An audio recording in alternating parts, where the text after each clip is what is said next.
Nous allons maintenant parler des dynamiques démographiques. Quand on parle de démographie, on parle de la population. Quand on parle des dynamiques de la population, nous allons essayer de voir comment évolue la population française. Pour savoir comment évolue la population française, nous allons étudier ce graphique.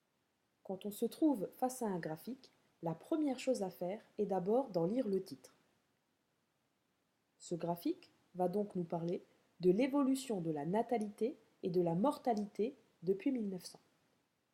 Quand on parle de la natalité, on parle du nombre de naissances qu'il y a dans un pays sur une année. La mortalité est le nombre de morts qu'il y a dans un pays sur une année. Deuxième chose à regarder quand on a lu le titre d'un graphique, c'est les deux axes. Sur l'axe horizontal, vous avez les années qui sont représentées de 1900 à 2010. Sur l'axe vertical, vous avez des chiffres qui sont représentés en pour mille. Attention, ce ne sont pas des pourcentages. Les taux de natalité et de mortalité sont exprimés en pour mille.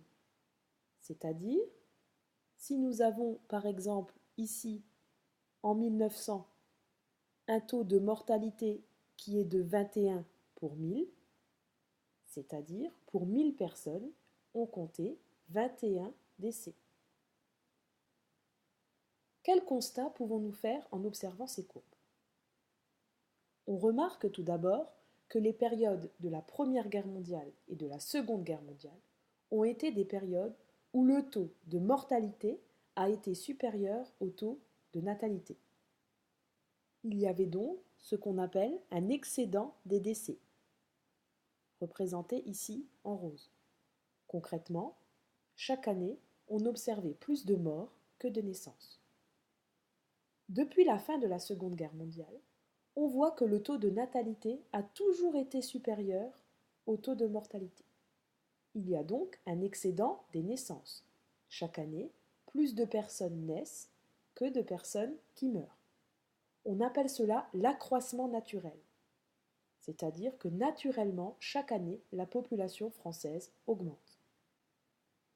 On va donc dire des femmes françaises qu'elles ont un taux de fécondité élevé, qu'elles font un nombre d'enfants conséquent.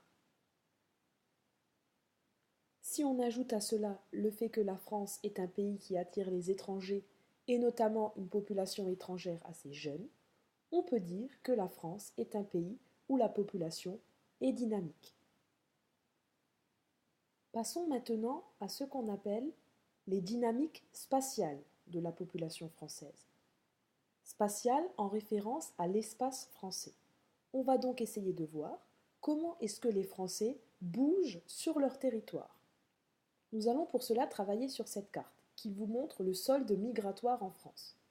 Pour chaque région, on va voir la différence entre le nombre de gens qui arrivent dans la région et le nombre de gens qui partent de la région sur une même année. Si, pour une année, plus de gens partent de la région que de gens qui arrivent, on va dire que le solde migratoire est négatif. C'est toutes les régions qui sont placées dans les dégradés de bleu. Par contre, si chaque année on voit dans une région arriver plus de gens qui repartent, on va dire que le solde migratoire est positif. On voit donc bien que certaines régions françaises sont délaissées,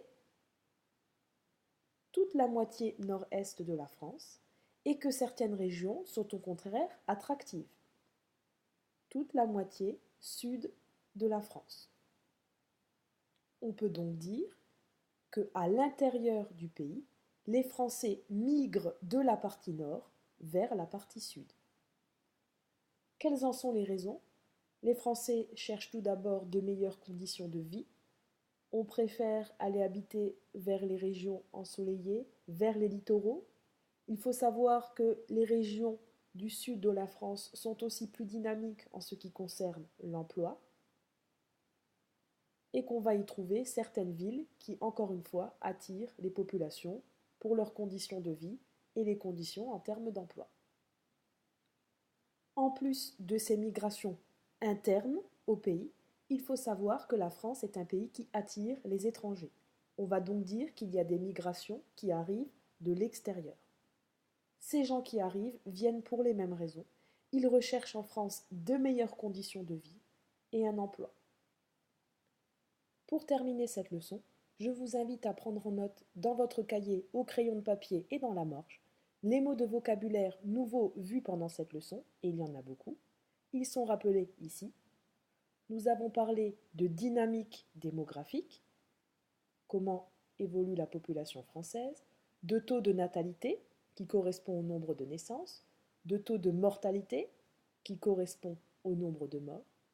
Nous avons parlé d'accroissement naturel, quand le taux de natalité est supérieur au taux de mortalité. Nous avons parlé de la fécondité des femmes françaises, du nombre d'enfants qu'elles font. Nous avons aussi parlé de dynamique spatiale, comment les Français bougent sur le territoire. Nous avons vu qu'il y avait des régions attractives qui attirent les Français, des régions délaissées que les Français quittent. Nous avons donc vu qu'il y a des migrations internes au pays, des Français qui bougent à l'intérieur, et qu'il y a aussi des migrations externes, des gens qui arrivent de l'extérieur pour vivre en France.